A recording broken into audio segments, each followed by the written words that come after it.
Gampang kok kalau masa depan ingin didapat, gampang. Tidak usah dikejar masa depan itu. Tarik masa depan ke frekuensi kita saat ini, akan jadi kenyataan. Wah, ini ilmu mahal sebetulnya ya. Ini saya bocor ini. Harusnya bayar ini. Gak apa-apa lah, udah dibocorin. Katanya pahalanya lebih banyak. Wah, saya nggak tahu pahala itu apa. Pahalu saya nggak ngerti. Makanya saya nggak pernah bagi-bagi pahala di sini. Nggak ngerti saya. Nggak ngerti. Ya. Pokoknya yang saya ngerti, kalau kita menciptakan sebab baik, kita dapat akibat baik. Menciptakan sebab buruk, kita akan dapat akibat buruk. Gitu aja. Dan yang menerima akibat diri kita sendiri. Yang saya tahu itu. Yang pahalu, cari aja sama yang suka obral pahala.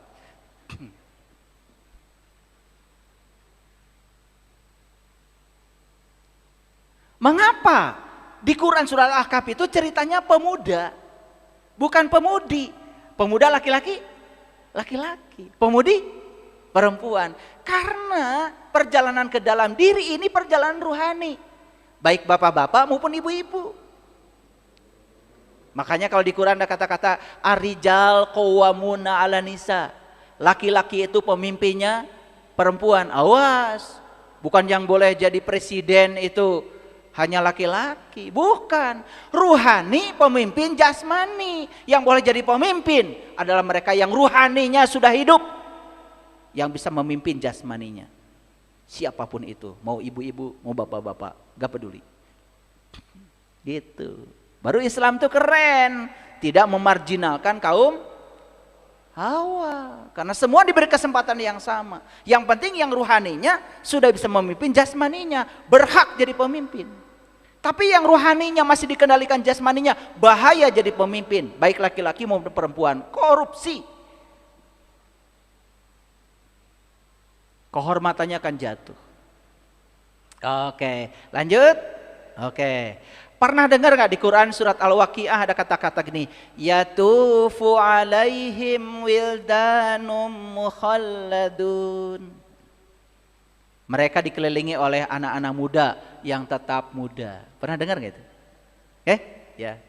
La yasma'una fiha lagwa wa la ta'sima illa qilan salama salama qila. Dengung. Ikhfa. Nggak boleh kilan, nggak boleh. Kalau kilan tuh kalau menghadapi huruf idhar, paham ya? Jadi bacanya illa la 2 harokat, qi 2 harokat, la salama salama gitu ya. Silakan Bu Yati. Kayak di TV saya ini.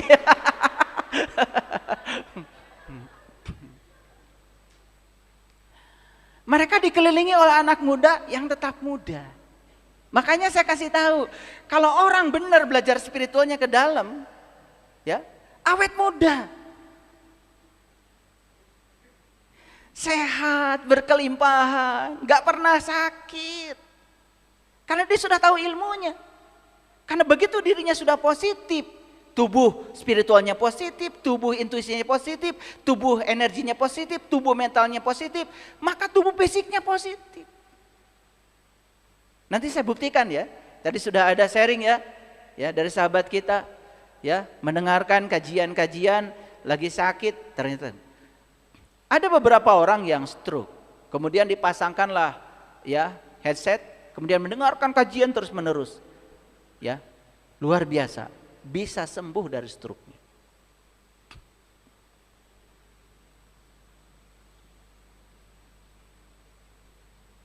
Jadi artinya kalau seseorang sudah di frekuensi tinggi, sudah di getaran tinggi, sudah di surga, maka dia akan menarik semua yang berfrekuensi tinggi.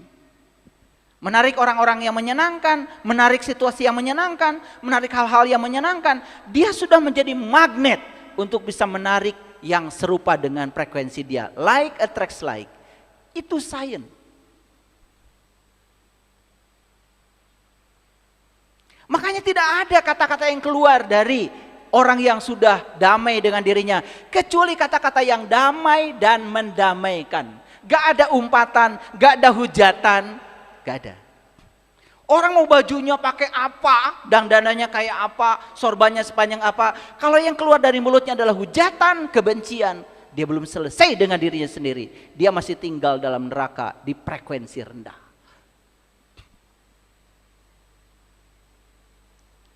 Tidak bisa direkayasa, dimanipulasi, tidak bisa berpura-pura baik, nggak bisa. Baik itu tidak bisa berpura-pura. Baik itu ya harus baik. Jadi kenapa pemuda? Karena yang sedang melakukan perjalanan ke dalam ini adalah rohani. Kenapa pemuda bukan orang tua? Karena siapapun yang melakukan perjalanan rohani ke dalam, maka dia akan energetik, penuh semangat, tetap muda, dikelilingi oleh yang muda dan tetap muda.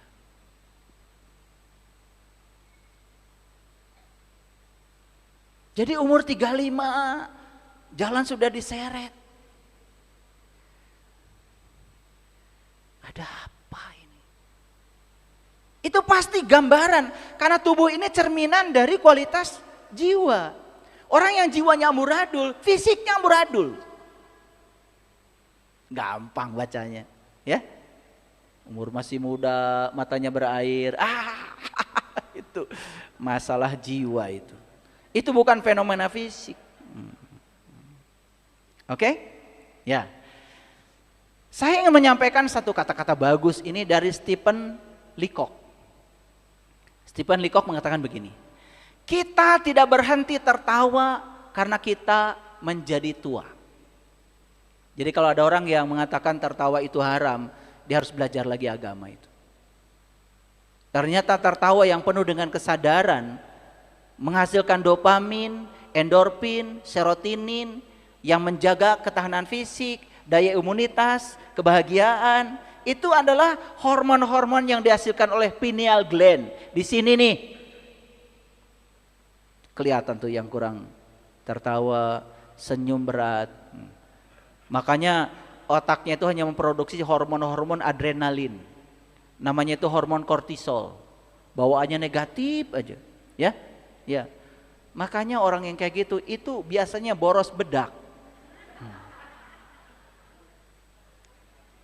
Ya, udah ditebelin tetap aja kelihatan kan? Gitu. Nah, kita tidak berhenti tertawa karena kita menjadi tua. Awas ya. Jangan pernah mengatakan, karena saya sudah tua saya akan berhenti tertawa. Awas. Makin tua makin sering ya tertawanya. Terutama mentertawakan diri sendiri. Kita menjadi tua karena kita berhenti tertawa. Justru karena berhenti tertawa jadi tua. Garis-garis ininya tuh kelihatan yang kurang tertawa itu. Makanya kalau di tempat saya, di pusat pelatihan hidup sehat, saya mengobati orang-orang sakit dengan meditasi tertawa. Kemarin saya ajak meditasi tertawa, tapi tertawa dengan kesadaran. Yang sakit pinggang sembuh, yang sakit kepala sembuh, yang mahnya kronis sembuh, luar biasa. Setelah itu saya ajarkan bagaimana memprogram air supaya air yang diminum itu menjadi sumber kebahagiaan, sumber kedamaian, sumber keberlimpahan, sumber kesuksesan. Bisa. Karena air itu ternyata menurut Profesor Masaru Emoto bisa menyimpan data. Dia bisa merespon semua emosi yang disampaikan manusia. Makanya hati-hati ketika kalian minum. Makanya orang tua kita dulu kalau ada yang sakit anaknya ambil air, ya mungkin hanya bilang terima kasih air, kamu keren. Mungkin gitu aja doanya. Suruh minum udah bagus. Itu bukan ilmu nujum itu. Itu bukan bid'ah. Antum a'lamu bi umuri dunyakum, kata Nabi Muhammad. Urusan peradaban di zamanmu mungkin berbeda dengan di zamanku. Makanya belajar agama terus ke depan, bukan ke belakang. Kalian kalau sudah makan kurma, wih, kayak ahli surga. Kasihan dong tukang nanas. Ya di zaman Rasul orang makan kurma dan nggak ada nanas. Di sana yang tumbuh cuma kurma. Itu tradisi, itu geografi, tidak kaitannya dengan spiritual. Ya, kalian tuh rubah ya. Kalau Ramadan buahnya jadi kurma. Sekarang udah gak beli lagi kan? Kembali lagi ke pisang, nanas. Betul gak? Aduh, bodoh banget ya. Yuk lihat saya semuanya. Bagaimana supaya tetap muda dan sehat? Tadi apa? Jangan berhenti tertawa. Terutama mentertawakan diri sendiri. Ya. Yang kedua, kendalikan emosi. Kelola perasaan kita. Jaga ketenangan saat kita menghadapi masalah. Itu terutama. Jaga perasaan ketika ada masalah. Jangan perasaan kita jatuh terbawa arus masalah. Saya kasih tahu. Rem di situ. Ketika sakit, jaga perasaan kita tetap sehat. Cepat itu pulihnya. Ketika gagal, jaga perasaan kita tetap sukses. Bangkitnya cepat itu. Makanya perasaan itu seperti bensin. Sedangkan pikiran itu seperti mobil. Dan pikiran tidak ada artinya kalau tidak dikasih perasaan. Nah, pikiran yang diulang-ulang, yang diikat dengan perasaan, itu yang menjadi keyakinan. Itu yang akan membentuk nasib kita. Itu yang akan membentuk realitas. Hati-hati. Hati-hati. Nah, gimana supaya tetap sehat? Menerima kenyataan. Menyadari bahwa ada banyak hal di luar kendali kita. Fokus pada hal-hal yang bisa diubah. Perhatikan saya. Kita terlalu sibuk hidup. Kadang-kadang kita ingin mengendalikan semuanya. Termasuk hal-hal yang sebetulnya di luar kendali kita. Bapak Ibu, orang lain, anak, pasangan hidup, itu semua tidak bisa dikendalikan. Yang bisa dikendalikan oleh kita cuma 3. Pikiran kita, perasaan kita, dan keyakinan kita. Yang keempat paling tidak, reaksi kita terhadap mereka, itu bisa dikendalikan. Di luar itu tidak bisa dikendalikan. Jangan ingin mengontrol semuanya. Kalau kita ingin mengontrol semuanya, stres. Ingin semua yang kita kontrol seperti yang kita mau, yang terjadi adalah perlawanan. Apapun yang dicoba dikontrol akan melawan kita. Itu yang menyebabkan kita habis energi selama ini. Karena mencoba mengontrol sesuatu yang sesungguhnya di luar kontrol kita. Ini menyebabkan kita jadi cepat sakit secara fisik. Mengembangkan kebajikan, menanamkan nilai-nilai kejujuran, keberanian, keadilan. Itu yang harus dikembangkan kalau ingin sehat. Jujur, adil, berani. Ini prinsip-prinsip moral yang kalau kita kembangkan kita akan tetap sehat. Membangun ketahanan mental, menumbuhkan ketahanan mental dan kemampuan bangkit dari kegagalan. Gak apa-apa gagal 7 kali, yang penting bangkitnya 8 kali. Paham? Ya? Gak apa-apa gagal 9 kali, bangkitnya 10 kali. Itu aja. Tidak ada orang sukses yang tidak pernah gagal. Mereka yang hari ini sukses tidak melihat kegagalan sebagai penghambat, tapi kegagalan justru sebagai pintu masuk untuk meningkatkan kapasitas diri. Ya, tidak ada yang buruk dalam semesta ini. Yang buruk adalah pikiran dan perasaan kita. Hadirin, saya kasih tahu. Tuhan selalu ada untuk kita. Percaya? Ulangi. Tuhan selalu ada untuk kita. Percaya? Dan Tuhan selalu akan memenuhi segala kebutuhan kita. Percaya? Dan Tuhan tidak akan mengikuti segala keinginan kita. Percaya? Karena Dia Maha tahu apa yang kita inginkan. Mungkin berdasarkan ego kita, belum tentu baik buat kita. Tapi Tuhan selalu ada untuk kita. Keilahian bukan sesuatu yang abstrak. Keilahian itu bisa dibuktikan nyata. Karena Allah itu sebetulnya bukan maha gaib bagi yang tahu. Dia maha nyata. Kemanapun kita membalikkan wajah, kita akan selalu melihat wajahnya. Tuhan tidak menuntut diri kita melampaui yang kita ada, yang melampaui yang ada pada kita. Ingat, Tuhan tidak pernah menuntut kita melampaui yang ada. Makanya hidup itu mengalir saja. Jangan selalu memaksakan keinginan. Tuhan melihat kita dengan cinta. Percaya? Percaya? Kalau kita mendapatkan sesuatu yang tidak kita inginkan, kemudian itu baik bagi kita, berarti Tuhan sedang melihat kita dengan cinta, bukan? Menerima atau menolak? Terima. Makin kita menolaknya, apa yang tidak kita inginkan akan datang berulang-ulang. Tuhan sudah ada dalam diri kita, percaya? Perlu dicari? Perlu dicari? Tidak usah mencari Tuhan. Tuhan bukan batu ali. Ada orang menulis mencari Tuhan yang hilang. Wih, kemana dia? Maka saya pernah WA dia yang nulis buku itu. Emang Tuhan batu ali, saya bilang. Kalau berlian ibu wali kota sih pernah hilang. Katanya itu nyemplungnya di trotoar. Biar trotoar bisa dibongkar nanti. Ada proyek baru. Buat Pak Wali. Jadi sebenarnya kalau ada pembongkaran trotoar itu sebenarnya itu cincin Ibu Wali itu jatuh.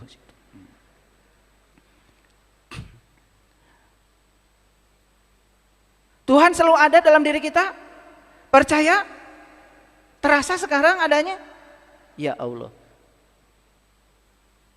Sekali lagi, hidup penuh makna dan cinta? Hidup penuh makna dan cinta? Yes? Sudah bisa melihat? Yes. Sekarang lepaskan penilaian baik buruk. Benar salah, lepaskan semua itu. Hidup penuh makna dan cinta. Semua yang terjadi, baik itu kita kehendaki kehadirannya, tidak kita kehendaki, semua untuk kebaikanku. Katakan itu. Karena Tuhan melihat kita dengan cinta. Tapi kita melihatnya dengan benar salah baik buruk. Karena kita sempit melihat sesuatu. Dan kita punya kolbu, hadirin. Dan kolbu adalah jendela yang menyatukan diri kita dengan Tuhan. Dan siapapun yang sudah terbuka pintu kolbunya, jendelanya sudah terbuka, maka dia sudah bisa menyatu bermanunggal dengan Tuhan.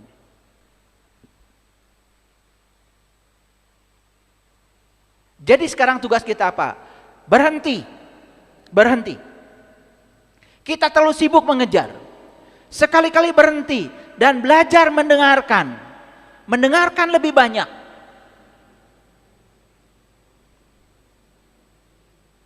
Maka jika kita melakukan hal-hal yang semacam ini, kita akan menemukan ternyata ruang suci dalam diri kita yang disebut dengan keheningan. Itulah tempat kita menemukan perlindungan sejati di dalam diri.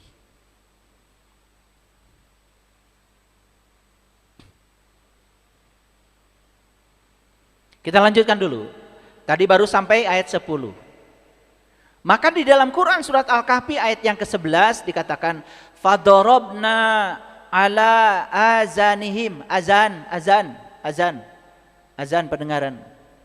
Fadorobna ala azanihim fil kahfi sinina adada. Kami tutup telinga mereka beberapa tahun dalam gua itu. Apa maknanya? Ditutup telinga. Telinga ini adalah sumber keberisingan. Betul? Dan kalau sudah ini berisik, pikiran jadi berisik. Pikiran yang berisik, kita tidak akan pernah mendengarkan suara Tuhan. Kita tidak akan pernah menemukan tempat perlindungan yang sejati dalam diri. Oleh karena itu, ditutup telinganya beberapa tahun, maksudnya kita diajarkan oleh Tuhan untuk belajar hening. Karena apa? Keheningan adalah ruang suci untuk mendengarkan suara Tuhan yang sebenarnya. Jadi kenapa suara dia tidak terdengar oleh kita selama ini? Berisik. Dan keberisikan berasal dari sini. Makanya disimbolkan dalam Quran surah Al-Kahfi. Tutup telinganya beberapa tahun. Artinya kita harus belajar hening. Hening itu tidak usah pergi ke hutan. Tidak usah sewa tempat untuk mengasihkan diri, enggak usah. Justru kalau kita bisa hening di tempat keramaian, itulah keheningan yang sejati. Makanya begitu kita sudah hening, mendengarkan suaranya dari dalam, apa kata Tuhan? Summa ba'asnahum lina'lama ayul hizbaini ahsolima libasu amada. Kemudian kami bangunkan mereka agar kami mengetahui manakah di antara kedua golongan itu yang lebih tepat dalam menghitung berapa lama mereka tinggal di dalam gua. Jadi ketika kita sudah mencapai keheningan, kesadaran kita yang muncul. Bangun namanya, itu kiamat itu. Bangkitnya kesadaran diri, itulah kiamat yang sebenarnya. Gak usah nunggu hancurnya alam semesta ini. Kiamatkan diri kita hari ini. Bangkitkan kesadaran kita yang mati hari ini. Di sini, saat ini, sekarang. Karena itu yang menentukan masa depan kita. Gimana caranya? Hening. Dan nanti akan ada 2 golongan. Kenapa 2 golongan bukan 3 golongan? Hadirin, 2 golongan. Dalam Quran ada kata-kata golongan kanan, golongan kiri. Ada? Di surat Al-Waqiah kan? Ya. Ada golongan kiri, golongan kanan. Kiri di Quran selalu melambangkan jasmani. Kanan selalu melambangkan ruhani. Kiri melambangkan wanita. Kanan apa? Melambangkan laki-laki. Jadi selalu begitu. Bumi melambangkan jasmani. Langit melambangkan ruhani. Makanya bumi kita tidak disebut Bapa Pertiwi. Disebutnya juga Ibu Pertiwi karena bapaknya matahari. Ketika matahari kawin dengan ibu, maka keluarlah berbagai macam tetumbuhan. Tetumbuhan jadi makanan. Makanan disantap manusia. Jadilah saripati makanan. Keluarlah yang namanya sperma dan sel telur. Atas nama Tuhan, diberikanlah cinta kita. Saat ibu bapak kita berpelukan, berpadu 2 sel itu, lahirlah yang namanya kehidupan. Itu kalau tidak ada matahari, tidak ada bumi, tidak ada makanan. Gak ada makanan, tidak ada sperma, tidak ada sel telur, tidak ada manusia. Makanya ini disebut Ibu Pertiwi, ibu kita. Makanya jangan sakiti bumi ini, jangan sakiti. Jangan sampai merintih Ibu Pertiwi ini. Dilobangi, diambil batu baranya, diambil timahnya, diambil ininya, diambil itunya, hutannya dibabat semua. Orang-orang yang tidak sadar, menangis Ibu Pertiwi. Oksigen di bumi ini terus berkurang. Sedangkan manusia butuh oksigen. Kenapa? Karena pohon-pohon yang besar dipangkas habis oleh mereka yang serakah. Hanya mementingkan dirinya sendiri. Itulah manusia-manusia yang gelap. Hanya mementingkan dirinya sendiri. Dia pikir bumi ini adalah warisan buat dirinya. Padahal bumi ini adalah titipan buat anak cucu kita ke depan.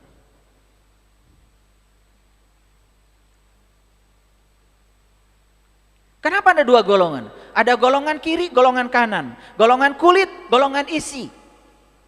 Sama. Coba, ketemulah orang yang belajar agama cuma kulitnya aja. Keras. Kayak kerang. Keras gak kulit kerang? Kalau ketelan 1 kerang aja kulitnya, masuk rumah sakit. Tapi kalau ketelan isi kerang, apalagi sampai pakai saus itu, nggak habis-habisnya itu, nggak berhenti makan. Isinya itu lembut, kulitnya keras. Makanya kalau orang belajar agama keras kulit, maka di Quran disebut itu penyakit kulit. Itu penyakit loh kata Quran, harus disembuhkan. Nah tugasnya para nabi, para rasul menyembuhkan 3 penyakit. 1 penyakit kolbu yang tertutup, yang kedua adalah penyakit kulit, ngerti sesuatu kulitnya aja. Yang ketiga adalah penyakit kematian, matinya kesadaran, itu harus dibangkitkan. Itu diabadikan di Quran surat Al-Imran ayat 49. Baik Bapak Ibu, kita lihat ayat ini. Ini Quran surat Al-Ma'arij surat ke-70 ayat yang keempat. Ta'rujul malaikatu warruhu ilaihi fi yaumin kana miqdaruhu khamsina alfa sana.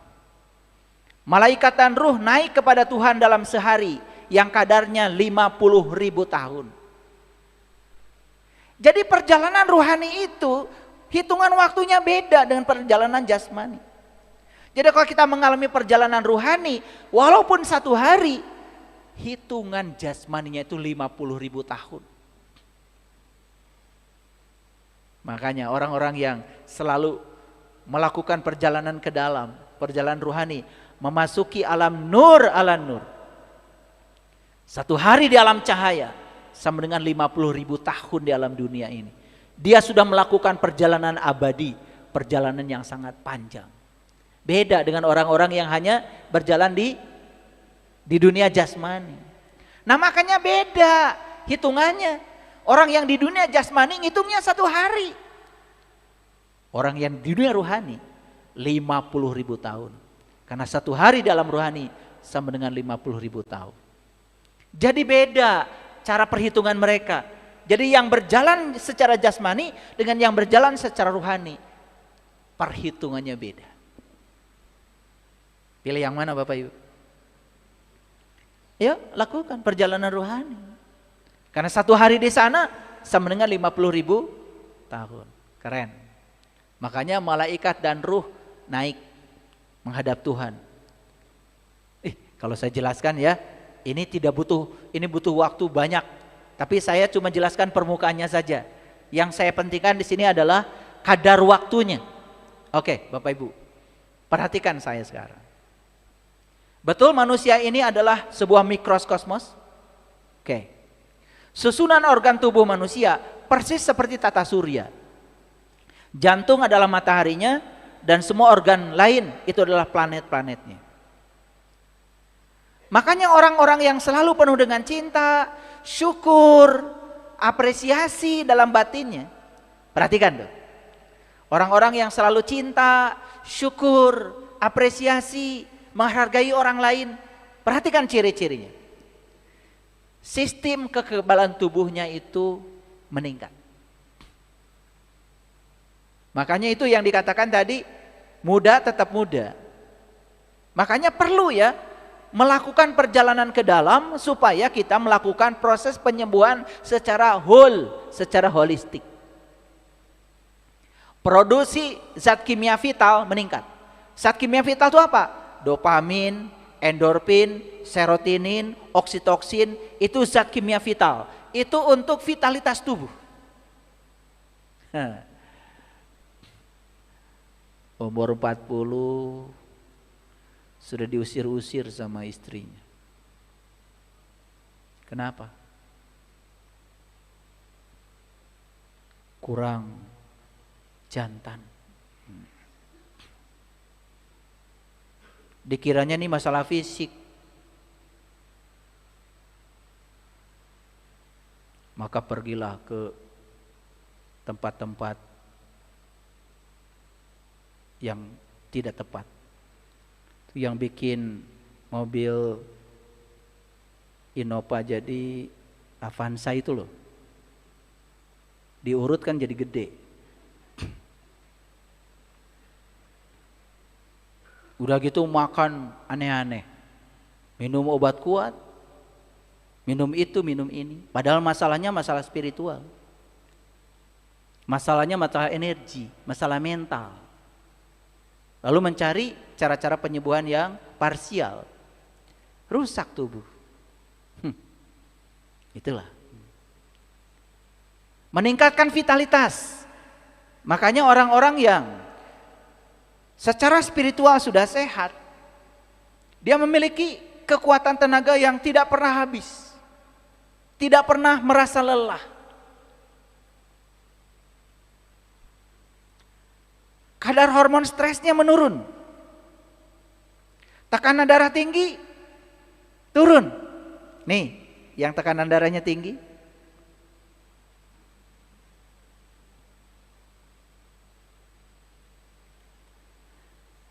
Glukosa habis, semua jadi energi. Pankreas berfungsi dengan bagus. Insulin dihasilkan untuk bisa mengubah gula menjadi energi. Jadi efeknya dari belajar meniti ke dalam, memasuki gua kita yang sebenarnya, itu efeknya luar biasa pada semua aspek kehidupan. Ritme jantungnya jadi teratur. Nih, Saya tadi pagi sengaja ya, habis lari 7 kilo, saya selfie. Saya kirim di grup, biar pada sadar semua olahraga. Karena hanya olahraga, dokter terbaik kita. Saya kasih tahu, olahraga adalah dokter terbaik. Nah, baru pada nyaut semua, ada yang baru mulai olahraga. Kadang-kadang harus diinspirasi seperti itu. Ya, itu. Nah,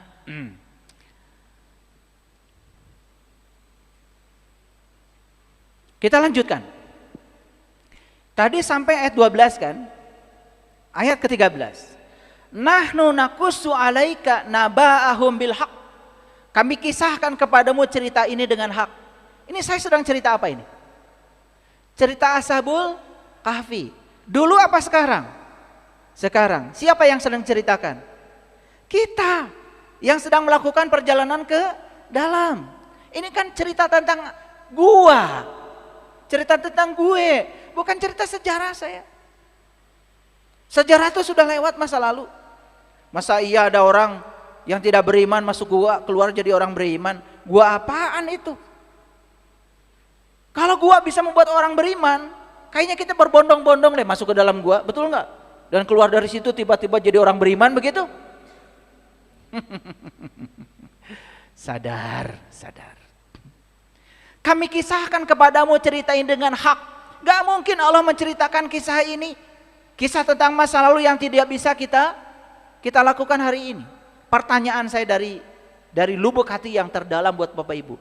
Apakah Bapak Ibu bisa menjadi Ashabul Kahfi hari ini? Bisa. Bisa menjadi pemuda yang bisa masuk ke dalam gua? Bisa. Bisakah kita setelah keluar dari gua jadi orang beriman? Bisa. Dia bersama kita lebih dekat daripada urat nadi leher kita. Tidak pernah Allah mengatakan, aku tinggal di Yordan loh. Enggak pernah. Saya tidak menemukan ayatnya. Tapi Allah mengatakan, aku bersama kamu. Lebih dekat daripada urat nadi leher. Sesungguhnya mereka adalah pemuda-pemuda yang beriman kepada Tuhan mereka. Dan kami tambah pula mereka dengan petunjuk. Luar biasa. Ya. Jadi ayat ini jelas mengatakan innahum fityatun, fityah tadi pemuda. Sesungguhnya mereka adalah pemuda-pemuda amanu birobihim, yang beriman kepada Tuhannya, wazid nahum huda, dan kami telah menemukan, memberikan kepadanya tambahan petunjuk. Lihat Bapak Ibu semuanya ke sini. Masuk akal enggak ayat ini? Dia masuk ke dalam diri, dia tahu bahwa Allah bersama dirinya, dia meniti ke dalam diri. Apa yang terjadi? Dia menemukan sejati dirinya. Dia menemukan Tuhannya. Maka dia menjadi orang yang beriman. Kepada siapa? Kepada Tuhan mereka. Karena mereka sudah tahu, sudah ketemu, sudah mengenal Tuhannya, sudah melakukan perjalanan ke dalam. Keren gak ayat ini? Keren apa tidak? Pernah gak baca ayat ini? Kapan? Sekarang baru baca. Nih, belum pernah malah. Ada juga yang pernah baca ayat ini setiap hari Jumat supaya rezekinya banyak. Ya, habis sholat duha baca surat Al-Kahfi 3 putaran, tambah miskin.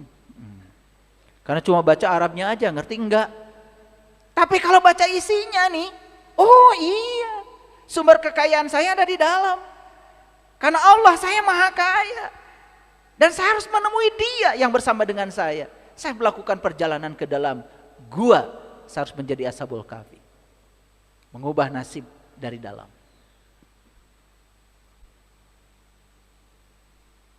Sesungguhnya mereka adalah pemuda-pemuda yang beriman kepada Tuhan mereka. Bukan beriman pada yang lain.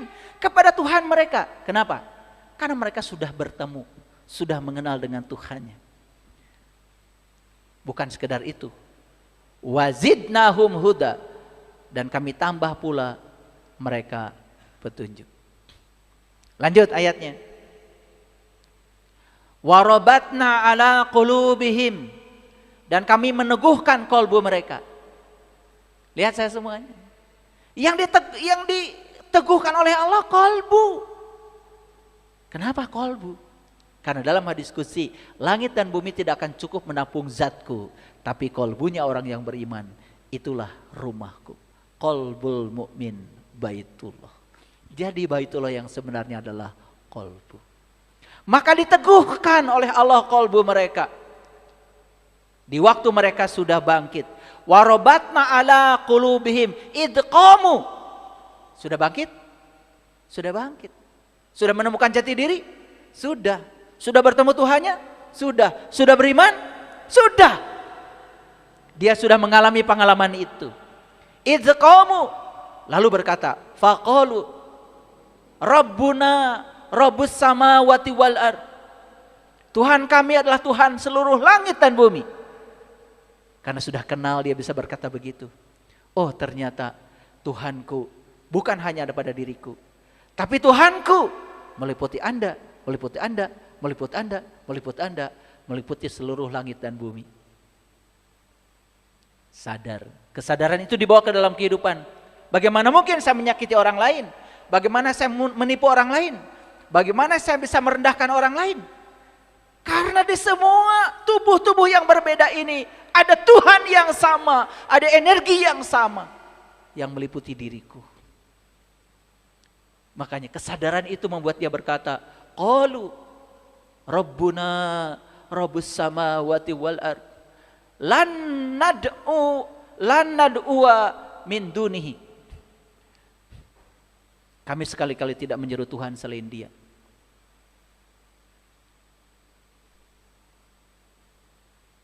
Ilahan.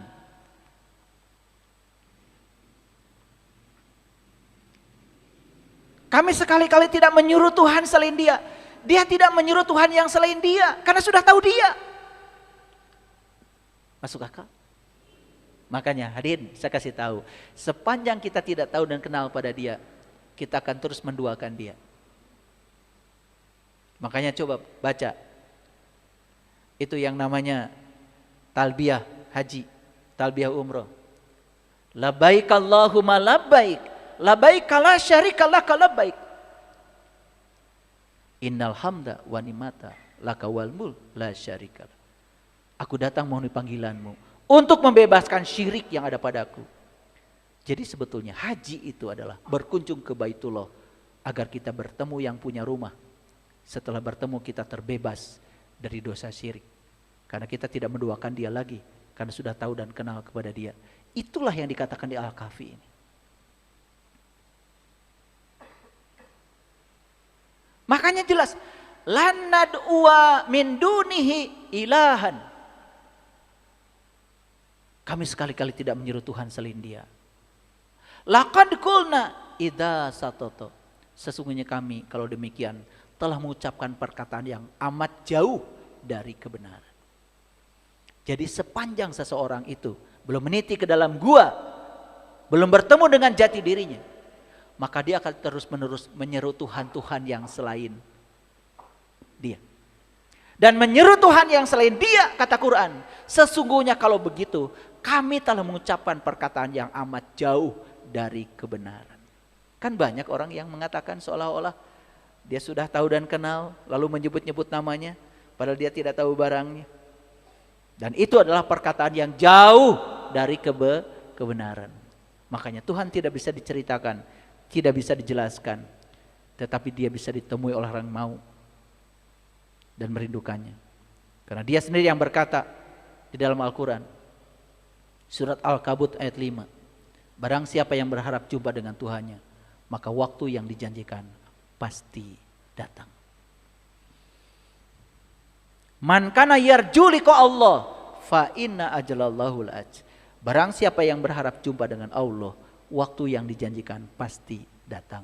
Jadi sebetulnya cerita Ashabul Kahfi masuk ke dalam gua itu hakikatnya adalah cerita pertemuan dengan jati diri. Masuk akal? Masuk akal? Oke, kita lanjutkan ayat selanjutnya. Ayat yang ke-15. Kaum kami ini telah menjadikan selain Dia sebagai Tuhan-Tuhan. Ini kesadaran. Jadi Ashabul Kahfi ini sebelumnya mengakui kaum kami ini telah menjadikan selain Dia sebagai Tuhan-Tuhan.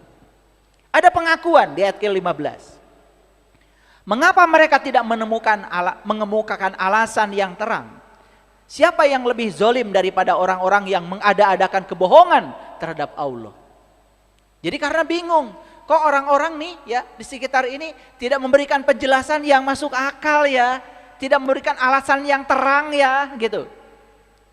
Jadi ketika dia mengakui bahwa sebetulnya dia ini menjadikan yang selain dia sebagai Tuhan, dia juga bingung. Bagaimana caranya saya menemukan Tuhan saya yang sebenarnya? Toh di luaran juga sama-sama seperti saya, begitu kira-kira. Paham? Makanya di ayat yang ke-16 dipungkas dengan, dan apabila kamu meninggalkan mereka, siapa mereka? Yang tadi, yang menjadikan Tuhan-Tuhan selain dia itu karena belum tahu dan kenal. Dan apa yang mereka sembah selain Allah. Wa idzi tazaltumuhum wa ma ya'buduna illallah, dan apabila kamu meninggalkan mereka, tinggalkan mereka tuh yang ngarang-ngarang itu, tinggalkan mereka itu yang menciptakan Tuhan dengan persepsinya itu, tinggalkan itu kata Quran. Dan apabila kamu meninggalkan mereka dan apa yang mereka sembah selain Allah, maka kata Quran, fa'wu ilal kahfi. Carilah tempat berlindung ke dalam gua. Jelas? Jelas? Jadi ada tugas sekarang. Jangan mengikuti mereka yang menyembah Tuhan selain dia, karena mereka tidak tahu. Maka di ayat ini, fa'wu ilal kahfi, maka carilah tempat berlindung ke dalam gua itu. Ayat selanjutnya, yang surlakum rabbukum mirahmati, niscaya Tuhanmu akan melimpahkan sebagian rahmatnya kepadamu. Dan menyediakan sesuatu yang berguna bagimu dalam urusan kamu. Jadi segala urusan kamu jadi terpenuhi. Semua dicukupkan oleh dia. Wah, keren. Ini bukan cerita teori loh. Saya cerita pengalaman pribadi saya. Saya sedang meniti ke dalam. Saya bukan cerita omong kosong, bukan cerita bualan. Terasa nggak Bapak Ibu getaran saya? Terasa ke energi saya? Ya, saya bicara dengan energi, saya bicara dengan getaran. Kalau Bapak Ibu bisa merasakan frekuensi saya sekarang, berarti Bapak Ibu punya bakat untuk ke sana. Punya peluang untuk ke sana.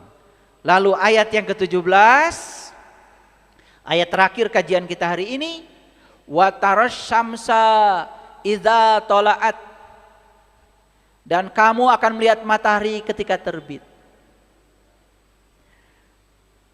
Jadi ketika kita masuk ke dalam gua itu, matahari terbit. Padahal gua yang diklaim di Yordan tadi, poek, gelap, gak ada mataharinya. Jelas, surat Al-Kahfi tidak cerita tentang gua yang di Yordan. Ini cerita tentang perjalanan ke dalam. Dan kamu akan melihat matahari ketika terbit condong dari gua mereka ke sebelah kanan. Dan apabila matahari terbenam menjauhi mereka ke sebelah kiri. Ini terbitnya dari kanan. Tapi terbenamnya ke sebelah kiri. Masih ingat tadi kanan? Kanan itu rohani. Kiri itu jasmani. Begitu kita fokus pada aspek rohani, matahari terbit dari alam rohani. Dan begitu kita fokus pada alam jasmani, kiri terbenam matahari. Lihat orang-orang yang hanya sibuk dengan perhiasan duniawi. Sibuk dengan cincin, emas, berlian, shadow,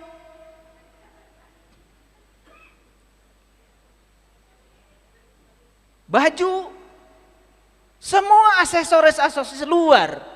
Tetapi dia tidak pernah membangun perhiasan di dalam dirinya. Lihat orang-orang yang semacam itu. Datar, tandus. Tidak memiliki energi apapun. Hanya berfokus pada kemewahan duniawi. Bukan berarti itu tidak butuh, tidak penting. Itu perlu kita. Tetapi masa kita berfokus ke situ terus-menerus? Jadi matahari terbit dari mana? Kanan. Terbenamnya kemana? Ke kiri. Jelas? Oke, lanjut. Sedang mereka berada dalam tempat yang luas dalam gua itu. Dia sudah menemukan tempat tak terbatas dalam dirinya. Luas tanpa batas. Sudah menemukan al-wasi yang maha luas. Makanya pikirannya luas, batinnya luas, sudut pandangnya luas. Orang yang luas pasti luas. Dan orang yang sempit ilmunya, sempit sudut pandangnya, kerjaannya adalah memvalidasi orang lain. Banyak ya yang menilai saya begini begitu, ya biarkan saja. Ya. Kasihan belum masuk gua Al-Kahfi. Poek mongkleng buta rajin. Ilmunya sempit, merasa paling benar. Enggak apa-apa, ya. Kalau ketemu orang bodoh, "Assalamualaikum." Gitu aja. Kasihan belum pernah pintar. Itu adalah tanda Allah. Ternyata matahari yang terbit di dalam gua itu adalah tanda Allah. Tanda Allah. Maka di Quran surat Ar-Rahman dikatakan Rabbul masyriqain wa Rabbul maghribain. Beruntunglah mereka yang sudah menemukan dua matahari. Matahari jasmani dan matahari rohani. Matahari yang jasmani di luar untuk pertumbuhan tubuh kita yang jasmani. Matahari yang di dalam untuk pertumbuhan rohani kita. Jasmani dan rohaninya tumbuh seiring sejalan. Tidak ada deadlock. Makanya batin dan lahirnya sehat luar dalam. Keren gak Bapak Ibu? Keren? Ini baru ayat 17 loh. Mau keren lagi? Nah, kita tuntaskan nanti sampai ayat 110. Baru ketemu tuh. Dan kita harus mengalami perjalanan ini. Terasa gak perjalanan ini? Terasa gak ke dalam? Walaupun ini baru secara syariat, tapi perjalanan kita sudah mulai ke dalam. Nah, barang siapa yang diberi petunjuk oleh Allah, maka dialah yang mendapatkan petunjuk. Dan barang siapa yang disesatkannya, maka kamu tidak akan mendapatkan seorang pemimpin pun yang dapat memberi petunjuk kepadanya. Ya, mayyahdillahu fahuwal muhtadi wa mayyudlil falan tajidalahu waliyan mursidan. Disinilah ada istilah waliyan mursidan. Wali itu teman, mursid itu adalah orang yang sudah mencapai kesadaran. Orang yang cerdas, bukan orang yang pintar. Orang yang cerdas. Jadi sebetulnya mursidan itu orang yang cerdas karena dia sudah menemukan yang maha sadar, dia hidupnya penuh dengan kesadaran, mindfulness. Ini yang dibutuhkan pendamping kita. Barang siapa yang dikehendaki Allah dapat petunjuk, pasti bertemu orang ini. Tapi barang siapa yang tidak dikehendaki Allah dapat petunjuk, sampai mati pun tidak pernah bertemu dengan waliyan mursidan. Jadi saya yakin Bapak Ibu yang punya keinginan untuk meniti ke dalam diri, melakukan perjalanan ke dalam gua, pasti akan bertemu dengan waliyan mursidan. Shadaqallahul adzim. Barakallahu li wa lakum. Assalamualaikum warahmatullahi wabarakatuh.